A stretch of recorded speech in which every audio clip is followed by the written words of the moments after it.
kita masuk persiapan ujian akhir semester Fisika semester 1 kelas 11 SMA. Ini soal yang pertama tentang momen gaya atau torsi. Perhatikan gambar berikut.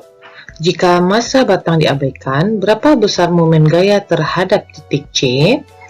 Jadi kita lihat di sini ada beberapa buah gaya pada sebuah batang, ya. Di sini ada F1. Ya, di sini ada 4 Newton, ada di sini F2, di sini F2-nya 6 Newton, dan F3 di sini sebesar 6 Newton. Ditanya yaitu momen gaya terhadap titik C. Ya, jadi kita tinjau di sini titik C ini sebagai poros, ya, sebagai poros. Untuk mencari momen gaya terhadap titik C, kita cari terlebih dahulu momen gaya pada F1, ya, pada F2 dan F3. Jadi kita cari yang pertama, torsi yang pertama dulu, ya. Kita ketahui bahwa torsi persamaannya yaitu F dikali R. F1 dikali R1. Di sini kita lihat F1-nya di sini 4 Newton. Masukkan sini 4 Newton, R-nya yaitu jarak F1 terhadap titik C. Nah, jadi jaraknya di sini terhadap titik C sebesar 2 meter. Nah, lalu kita gambarkan gayanya, arah momen gaya kita putar terhadap sudut yang paling terkecil. Untuk menjangkau titik C, maka F1 ini diputar searah jarum jam, ya. Jika searah jarum jam, ketentuannya itu torsinya sama dengan positif. Maka torsi satunya itu sama dengan 4 dikali 2, 8 Newton meter. Ini positif, ya, menandakan dia searah jarum jam. Ini torsi yang pertama. Selanjutnya, kita cari lagi untuk torsi yang kedua, ya. Yang kedua, karena di sini ada sudutnya, sudut 30 derajat, maka torsi yang kedua persamaannya itu F2, ya, dikali R2 dikali sin dari 30 derajat. Maka torsi yang kedua yaitu F2-nya kita ketahui di situ 6 Newton. R2-nya jarak antara gaya sini D, ya, di D ini ke C yaitu sebesar 1 meter. Nah, sini ya 1 meter, maka jaraknya sama dengan 1 meter dikali sin 30 yaitu setengah. Ini bisa kita sederhanakan, 6 sama 2 ini tinggal menjadi 3, ya. Maka torsi yang kedua yaitu di sini 3 Newton meter. Nah, kita lihat arahnya, kita putar terhadap sumbu C, ya. Di sini dia.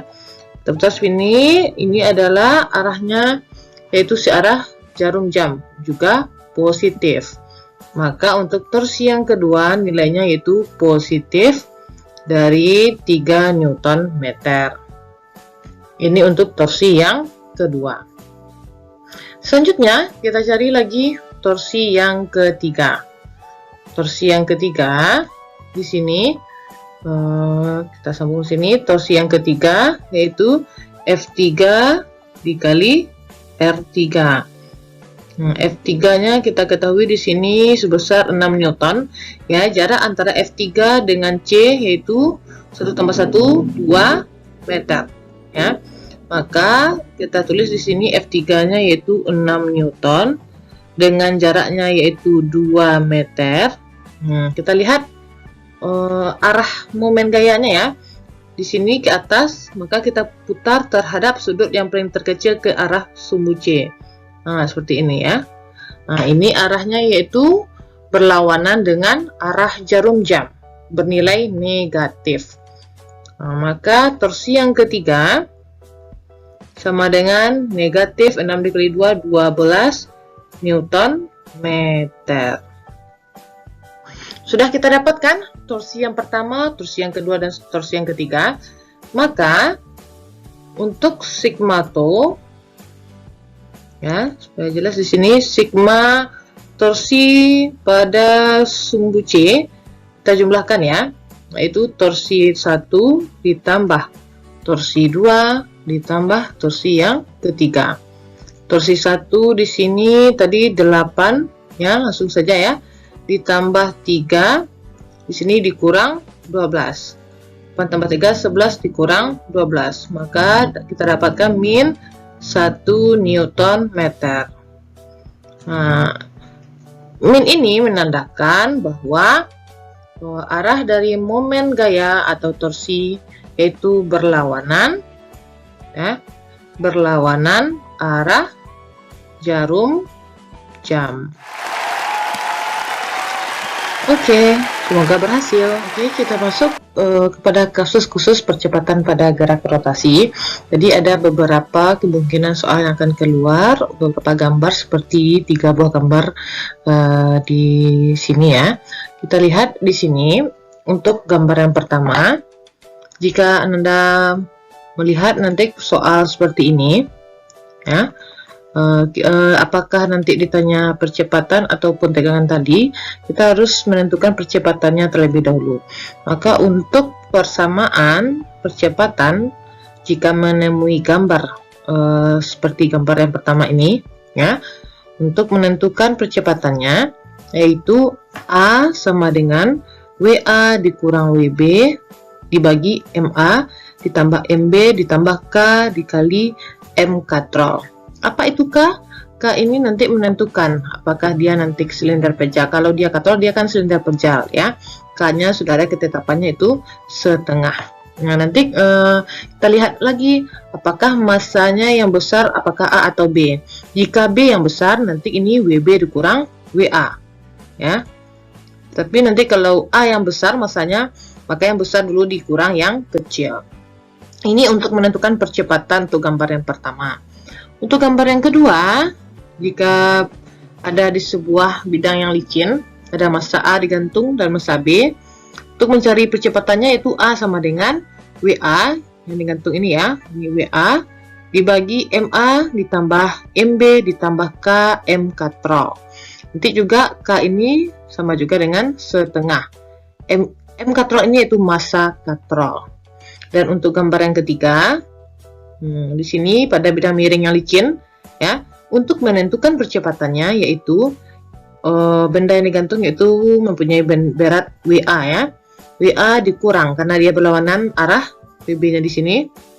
Maka di sini nanti ada WB sin theta ya.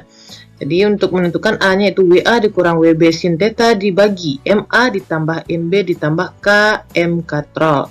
K-nya juga nanti setengah. Nah, dan ini yang diketahuinya ya.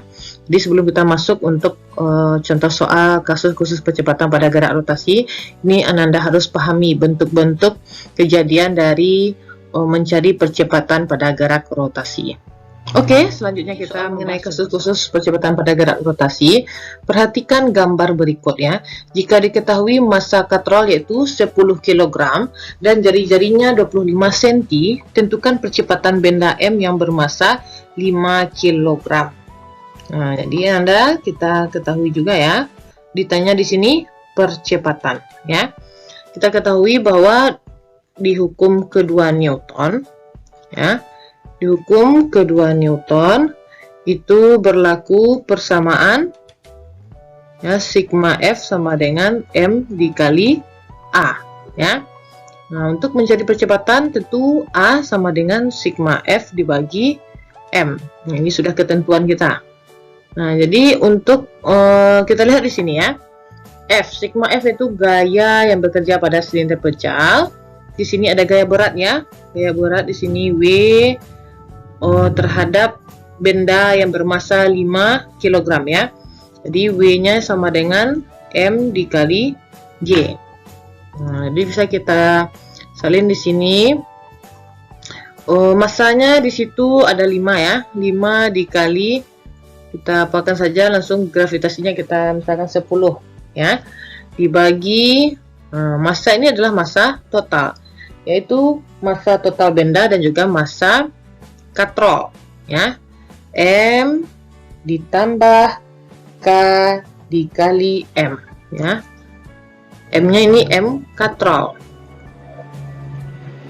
Jadi untuk mencari A itu sama dengan 5 dikali 10, 50 dibagi masanya di sini 5 kg ya, ditambah karena di sini adalah silinder pejal ya Nanda. Silinder pejal ini mempunyai K itu sama dengan 1/2 atau setengah, ditambah setengah ya, dikali massa katrol. Massa katrol di sini 10 kg.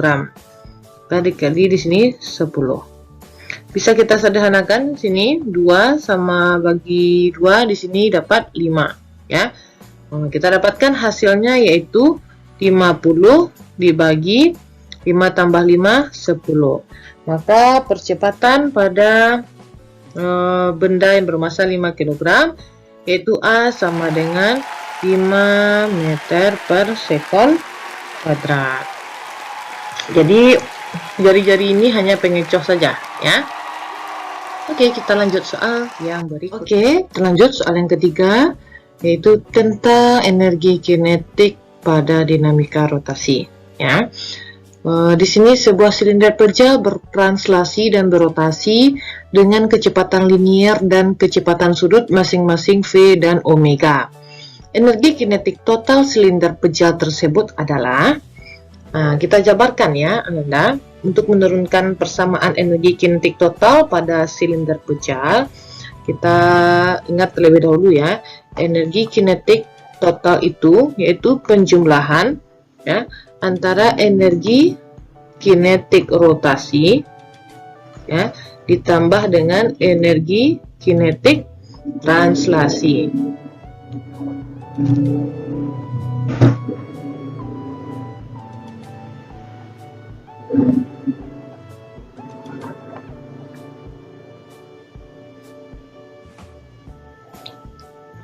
Yaitu energi kinetik total sama dengan energi kinetik rotasi ditambah energi kinetik translasi. Kita ketahui bahwa energi kinetik rotasi itu persamaannya itu setengah dikali momen inersia dikali omega kuadrat ditambah energi kinetik translasi yaitu setengah mv kuadrat. Nah, lalu kita jabarkan setengah, kita ketahui ya bahwa momen inersia itu persamaannya K sama dengan M dikali R kuadrat. K ini menandakan nanti apa jenis dari sebuah benda itu, apakah silinder pejal atau bola pejal ya, atau silinder berongga. Jadi di sini kita jabarkan I itu menjadi K dikali M dikali R kuadrat tutup kurung dikali omega kuadrat ditambah setengah mv kuadrat. Kita ketahui bahwa hubungan antara kecepatan linear ya bersama dengan kecepatan sudut yaitu V sama dengan omega dikali R. Maka ini nanti bisa kita gabung ya, R kuadrat dikali omega kuadrat ini sama juga dengan V kuadrat ya, omega kuadrat dikali R kuadrat. Maka ini bisa kita ubah menjadi persamaannya yaitu setengah K ya, sini V kuadrat ya, kurung ditambah setengah, di sini ada M ya, setengah MV kuadrat. Setelah ini kita keluarkan yang sama yang bisa kita keluarkan yaitu ada setengah ya, ada MV kuadrat. Jadi persamaan dari energi kinetik total yaitu setengah mv kuadrat. Ini tinggal lagi K ya, K ditambah 1. Kita lihat di soal ya. Di soal di sini ditanya energi kinetik total pada silinder pejal, maka K-nya ini kita ganti berapa K pada silinder pejal, yaitu K-nya menjadi setengah ya. Maka bisa kita hapus di sini. Kita buat di atas ini energi kinetiknya ya, energi kinetik total itu sama dengan setengah mv kuadrat. Nah, dibuka kurung setengah ditambah 1. Nah, maka hasilnya itu setengah mv kuadrat, setengah tambah 1 yaitu 3/2. Nah, kita dapatkan yaitu energi kinetik totalnya setengah, ya, setengah ini kita kalikan dengan 3/2, hasilnya yaitu 3/4, ya, 3/4 mv kuadrat. Nah, inilah persamaan untuk mencari energi kinetik total pada silinder bocah. Oke, tetap semangat.